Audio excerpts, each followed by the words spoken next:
Hi everyone, welcome to the first episode of Quick Concept series. And in this short session, we will learn about ECG, changes in electrolyte imbalance. लेकिन before discussing the core topic, let's have a quick review about the basics of ECG. So basics of ECG हम थोड़ा सा discuss करेंगे, उसके बाद we will move towards our main topic.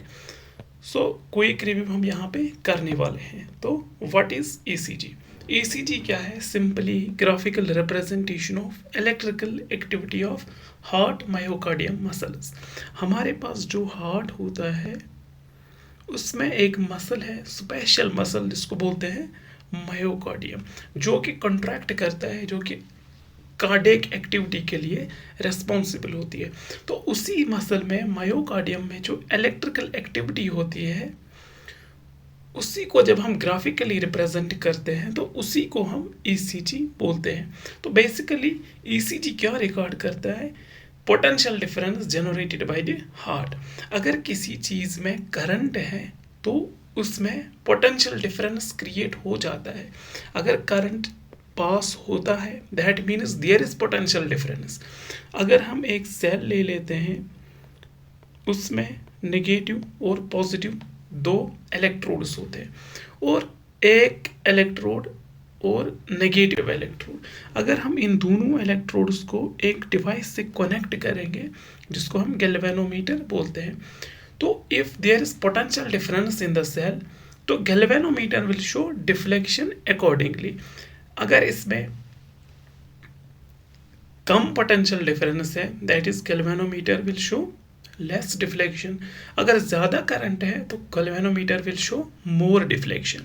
Deflection कहाँ से आया? जब इसमें पोटेंशियल डिफरेंस है, एक हाई पोटेंशियल पे है, एक लो पोटेंशियल पे है. इन द सेम वे जो हमारे हार्ट की मायोकार्डियम होती है, ठीक है, जो हमारे हार्ट की मायोकार्डियम होती है, अगर हम इस मायोकार्डियम का एक छोटा सा पार्ट ले लेंगे और इस पार्ट को हम सेम क्या करेंगे, दो इलेक्ट्रोड से कनेक्ट करेंगे, positive electrode and the negative electrode, and the galvanometer will show deflection. That means कि हार्ट में भी एक मिनी करंट है, एक मिनी पोटेंशियल डिफरेंस है, जिसकी वजह से हार्ट में इलेक्ट्रिकल एक्टिविटी होती है. और उसी इलेक्ट्रिकल एक्टिविटी को जब हम रिकॉर्ड करते हैं तो उसी को हम सिंपली ECG बोलते हैं. और इसकी क्लिनिकल इम्पोर्टेंस बहुत ज़्यादा है. जैसे अगर एक पेशेंट है, MI का पेशेंट है, या हार्ट फेलियर का पेशेंट है, या इलेक्ट्रोलाइट इम्बैलेंस का पेशेंट है, हाइपोकैलीमिया है, हाइपरकैलीमिया, हाइपोकैल्सीमिया, तो इन सारी चीज़ों को हम डिटेक्ट कर सकते हैं with the help of ECG. So let us have a concept alert. That is, three terms are there. First is electrocardiography, second is electrocardiograph, and the third is electrocardiogram. Electrocardiography का मतलब है procedure and electrocardiograph का मतलब है machine, ना कि paper. यहाँ पे हम ग्राफ से कभी कभी पेपर समझ लेते हैं, लेकिन इलेक्ट्रोकार्डियोग्राफ का मतलब है machine. And third term is the electrocardiogram that is related to the paper. तो this is the first concept alert, और इसमें तीन टर्म्स हैं, इनको हमें डिफरेंशिएट करना है. So moving forward we have here the normal ECG. तो नॉर्मल ECG के थोड़े से हम बेसिक्स डिस्कस करेंगे, उसके बाद we will move forward towards the main topic. So normal ECG में क्या होती है? P वेव होती है, QRS कॉम्प्लेक्स होता है, एंड T वेव होती है. एंड P वेव क्या शो करता है? Atrial depolarization, that is the atrial systole और that is the atrial contraction. QRS complex क्या शो करता है? वेंट्रिक्यूलर डिपोलराइजेशन, वेंट्रिक्यूलर सिस्टोल और वेंट्रिक्यूलर कंट्रैक्शन. और T वेव क्या शो करता है? वेंट्रिक्यूलर रिलैक्सेशन और वेंट्रिक्यूलर डायस्टोल और ventricular repolarization. So this is the simple ECG. अब abnormal findings कब आ जाती है? जब हमें ECG में कुछ abnormal findings मिलती है. जैसे अगर ये normal ECG है, this is P wave, this is QRS complex and this is T wave. तो हमारे नॉर्मल ECG में क्या है कि इस P वेव का हॉरिजॉन्टल कंपोनेंट फिक्स है, इसका हॉरिजॉन्टल कंपोनेंट फिक्स है, इसका वर्टिकल कंपोनेंट फिक्स है, और इसकी वर्टिकल में कितनी हाइट होनी चाहिए, P कितना बनना चाहिए, तो वो फिक्स है एक नॉर्मल ECG में. या QRS कॉम्प्लेक्स कितना वाइड होना चाहिए, कितना इसकी जो है वर्टिकल कंपोनेंट कितना होना चाहिए, या हॉरिजॉन्टल कंपोनेंट. एंड हमारे पास है T wave. Likewise T wave का भी सेम हमारे पास फिक्स्ड है कि इसकी विड्थ कितनी होनी चाहिए और इसकी हाइट कितनी होनी चाहिए. और ये हम डिसाइड करते हैं किस बेस पे, जब हम एक ECG को ग्राफ पेपर पे बनाते हैं. अगर यहाँ पे ECG है, तो अगर ये ग्राफ पेपर पे है that is the valid ECG. अगर हम यहाँ पे प्लेन पेपर पे ECG बना रहे हैं तो ऐसे तो हम थोड़ा सा गैस कर लेते हैं, लेकिन एग्जैक्टली अगर गैस करना है, एग्जैक्टली अगर देखना है कि हार्ट के किस पॉइंट पे प्रॉब्लम है, तो हमारी ECG होनी चाहिए किस पे, ग्राफ पेपर पे. सो जो हमारा ग्राफ पेपर है उसमें एक तो लार्ज बॉक्सेस होते हैं, एंड उन लार्ज बॉक्सेस में फिर इनसाइड ये डिवाइड होता है स्मॉल बॉक्सेस में. तो एक लार्ज बॉक्स जो है उसमें 25 स्मॉल बॉक्सेस होते हैं, और इसका जो ECG पेपर का हॉरिजॉन्टल कंपोनेंट है और वर्टिकल कंपोनेंट है. हॉरिजॉन्टल कंपोनेंट शो करता है time and vertical component show करता है वोल्टेज. अगर हम ये स्मॉल बॉक्स एक ले लेंगे तो ये कितना शो करता है टाइम, 0.04 सेकेंड इसमें बनता है एक स्मॉल बॉक्स. ठीक है, तो एक लार्ज बॉक्स कितने में बनेगा, तो यहाँ से 5 बॉक्सेस है, यहाँ से 5, यहाँ से 5, यहाँ से 5. अगर हम इस साइड से लेंगे, अगर हम इस साइड से लेंगे तो 5 बॉक्सेस है, ठीक, 3, 4, 5. एक कितने का है, 0.04 सेकेंड का, तो 5 कितने में होंगे, 5 into 0.4 second, that is 0.2 seconds का एक लार्ज बॉक्स बनेगा. अब हमारे पास जो कार्डियक साइकिल है वो 0.8 सेकेंड्स का टोटल होता है. अगर हम इसको देखेंगे कि एक कार्डियक साइकिल पूरा हमारे कितने बॉक्सेस में कंप्लीट होता है, तो 0.8 तो है कार्डियक साइकिल का टाइम, और 0.2 में एक लार्ज बॉक्स बनता है, तो ये आता है अराउंड 4 बॉक्सेस.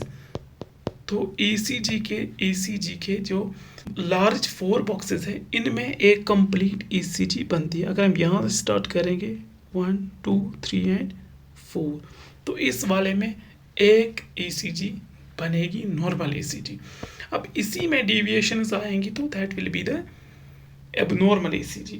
जैसे डिफरेंट हमने पढ़े हैं, P वेव होती है, QRS कॉम्प्लेक्स होता है, या अगर हम P वेव की बात करेंगे, अगर हम इस P वेव की बात करेंगे तो P वेव क्या है, ये एक पॉजिटिव डिफ्लेक्शन है.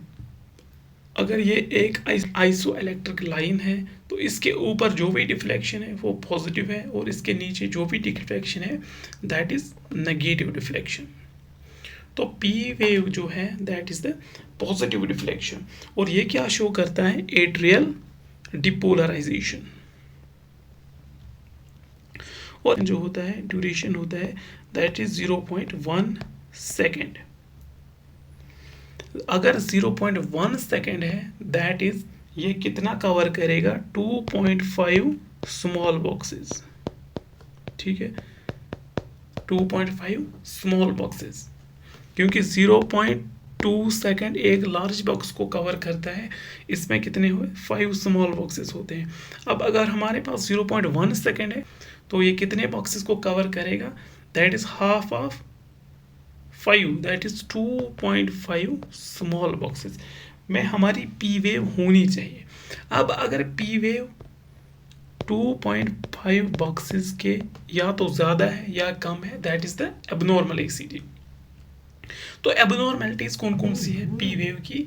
तो फर्स्ट एबनॉर्मेलिटीज की, अगर पी वेव फ्लैट हो जाएगी, ठीक है, ये हमारी पी वेव है नॉर्मल, अगर ये थोड़ी सी एलिवेट हो जाएगी, ठीक है, फ्लैट लगेगी, तो this is the abnormality. And of course flat p wave is a characteristic of hyperkalemia, जो हम आगे देखेंगे। अगर हाइपर एक्यूट पी वेव है या टाल पी वेव है, बहुत ज़्यादा इसकी जो है वर्टिकल कंपोनेंट है, तो ये भी एबनॉर्मेलिटी है। तो ये किस में होता है? पल्मोनरी वेलोसिटेनोसिस में होता है। अगर हमारी पी वेव टूथ शेप्ड बन गई, ठीक है, ऐसे इसमें दांत आ गए, तो ये किस में बनती है? ये भी एबनॉर्मेलिटी है। तो किस में होती है? एट्रियल फ्लूटर में होती है। तो ऐसे ही अगर पी वेव बनेगी ही नहीं, एब्सेंट पी वेव, तो किस में होता है? वेंटिक्यूलर टैकीकार्डिया में होता है कि पी वेव बनी ही नहीं। या अगर बाइफुड पी वेव बनी, ठीक है, बाइफुड पी वेव, दैट मीन्स कि पी वेव के ऐसे दो कंपोनेंट हमारे पास बन गए, this is the QRS complex and this is the T wave. अगर ऐसी पी वेव बनी तो उसको बोलते हैं बाइफुड टी वेव, और ये बनती है किसमें? माइट्रल वालोसिटेनोसिस, माइट्रल वालोसिटेनोसिस।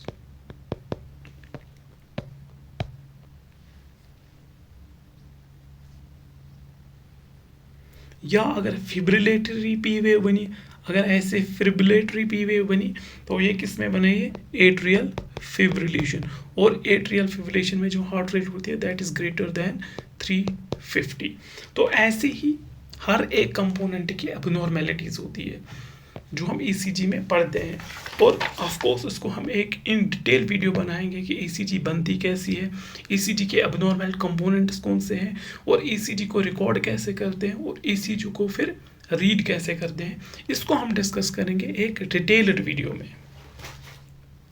अब अगर हम क्यूआरएस कॉम्प्लेक्स पे देखेंगे, तो क्यूआरएस कॉम्प्लेक्स जो हमारा है ये कितने में बनता है? 0.06 टू 0.10 सेकेंड्स में बनता है। तो that means around 1.5 to 2.5 boxes में ये कंप्लीट होता है। अब अगर क्यूआरएस कॉम्प्लेक्स वाइड हुआ, दैट इज द एबनॉर्मेलिटी, ठीक है। If this is P wave, QRS complex wide हुआ, तो दिस इज द एबनॉर्मेलिटी। अगर क्यूआरएस कॉम्प्लेक्स ऐसा बना, ठीक है, एम शेप्ड क्यूआरएस कॉम्प्लेक्स या एम पैटर्न, इसको हम बोलते हैं राइट बंडल ब्रांच ब्लॉक, ठीक है। अगर ऐसा बना, ठीक है, ऐसा क्यूआरएस कॉम्प्लेक्स बना, इसको बोलते हैं लेफ्ट बंडल ब्रांच ब्लॉक, ठीक है। हर एक ईसीजी की फाइंडिंग किसी ना किसी डिजीज और एबनॉर्मेलिटी को इंडिकेट करती है। या अगर क्यूआरएस कॉम्प्लेक्स एक्स्ट्रा बना, 2 बने, 3 बने, तो उसको क्या कंडीशन है? प्री मैच्योर वेंट्रिकुलर कंट्रैक्शन, ठीक है। या अगर इसकी हाइट ज़्यादा हो गई, ठीक है, वर्टिकल कंपोनेंट है, उसकी हाइट ज़्यादा हो गई, तो दिस इज द एबनॉर्मेलिटी।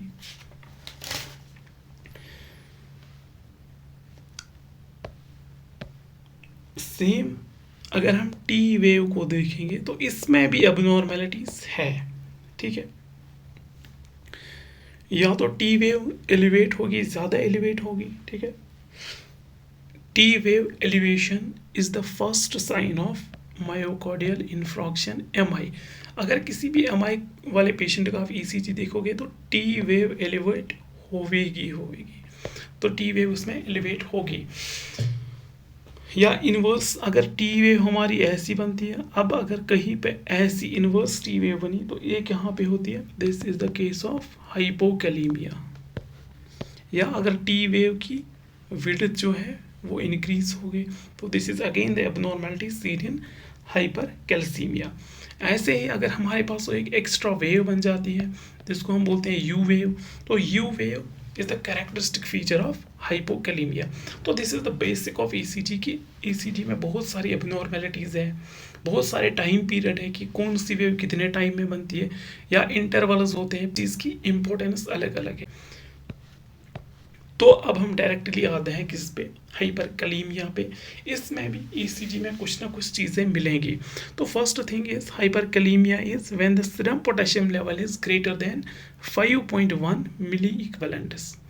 तो ST सेगमेंट इसमें एलिवेट होगा। जो ST सेगमेंट है, इफ दिस इज PQ और ST, Q और ST, जो ST सेगमेंट है वो एलिवेट होगा, या पीक होगी कौन, T वेव, और या फ्लैट होगी P वेव।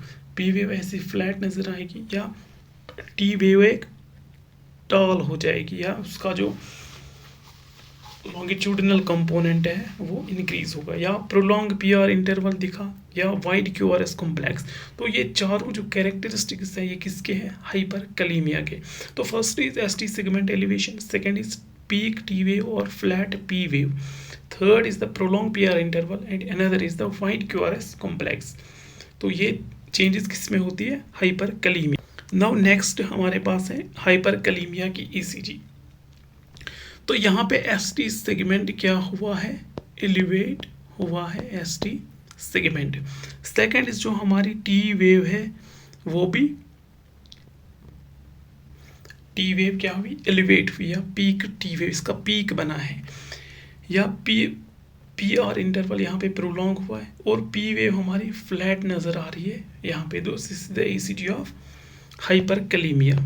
अब हाइपोकैलीमिया को अगर हम देखेंगे तो serum potassium level is less than 3.5 milliequivalent per litre, और इसमें जो ECG चेंजेस हैं that is ST segment depression, inverted T wave and prominent U wave is the characteristic feature of hypokalemia। तो एक बार ECG देख लेते हैं। इसमें जो मेन है that is the prominent U wave, और ये जो यहाँ ऐसे होना था ST सेगमेंट, लेकिन यहाँ पे ST सेगमेंट हमारा डिप्रेस हुआ है, तो this is the characteristic feature of hypokalaemia. Now hypercalcaemia.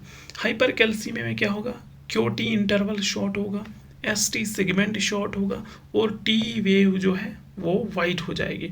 अगर T वेव ऐसी है नॉर्मल, तो यहाँ पे T वेव जो है वो ऐसी हो जाएगी वाइड।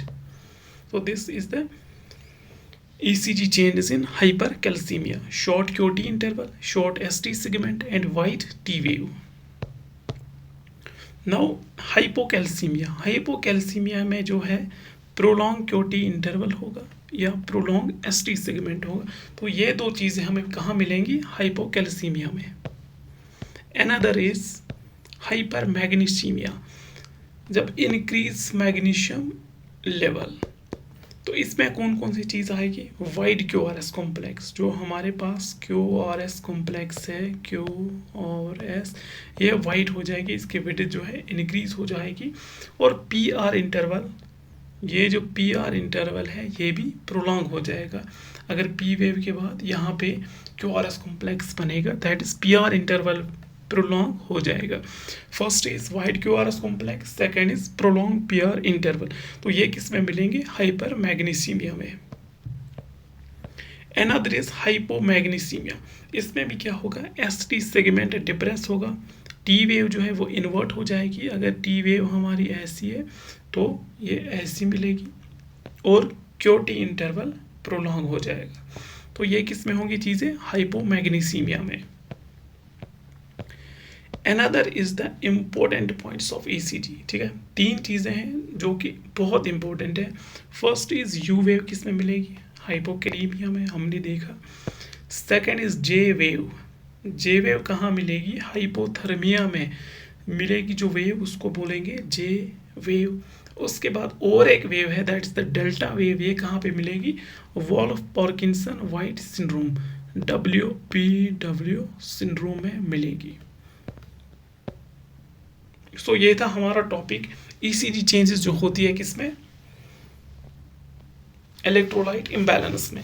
तो यहाँ पे एक क्वेश्चन है और यहाँ पे देखना है कैन यू गेस आंसर। तो सारे पॉज करेंगे वीडियो और इस क्वेश्चन को देखेंगे। The nurse reviews client electrolyte report and notice that potassium level is 2.5। which pattern would the nurse watch for in the ECG as a result of lab value. तो यहाँ पे nurse ने electrolyte report review किया किसका, एक client का, और उसमें उसको मिला कि पोटेशियम लेवल है 2.5 मिली इक्विवेलेंट। वी नो कि नॉर्मल पोटेशियम जो है that is 3.1 to 5.1 milliequivalent per litre. अगर ये 3.1 से लेस है दैट इज़ हाइपोकैलीमिया। तो यहाँ पे बेसिकली बात हो रही है किसकी, हाइपोकैलीमिया की। तो यहाँ पे हमें बताना है कि एक नर्स को हाइपोकैलीमिया में कौन कौन सी ईसीजी चेंजेस मिलेंगी। यह है कि नर्स को ईसीजी में कौन कौन सी चीज़ें मिलेंगी। तो यू वेव मिलेगी, इन्वर्टेड टी वेव ये भी मिलेगा, और उसके बाद क्या मिलेगा, डिप्रेस एसटी सेगमेंट। तो ये जो तीन ऑप्शंस हैं ये नर्स को मिलेंगी किसमें, हाइपोकैलीमिया में। So this was the basic introduction of the ECG and a quick review of the ECG changes in electrolyte imbalance. Hope you like the video. Thank you.